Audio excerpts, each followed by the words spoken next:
دا داسې چل شي و زما خبره وره داسې چل شي و که نه چې په ارام ناستم په دفتر کې او ایاز خان صاحب راپسې کال وکړو یاره وي تا دا ویډیو کتلې ده ما یې د څه ویډیو ویډي صحافیان کنځلي دي ما یې یو سپه ګورم که نه وي نه عایشه به زر زر وګوره وي برېکینګ کې پرې راځه د 12 ډواله 3 بجې وي د دې ترمنځه ویډیو چې نو کتله نو واقعي ډېر زیات خفه شوم ځکه چې پکې ډېرې سپورې ستغې ویلې وې نو د دغې نه مخکې ما یو خبر چلولو په صفایي باندې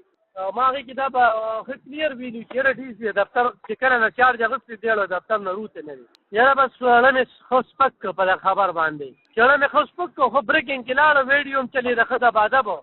او یاره چې داسې نیمه ګنټه تېره شوه یاره کالي مې راپسې شروع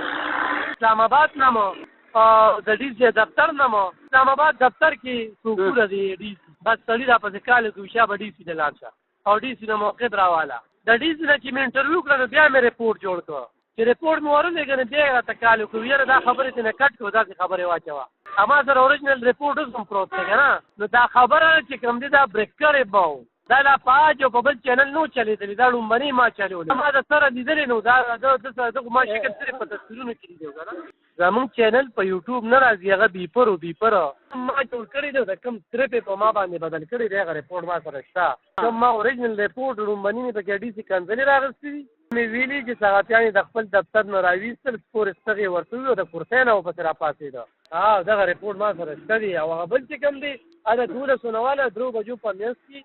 एकदम न्यूज नू ब्रेकिंग के तले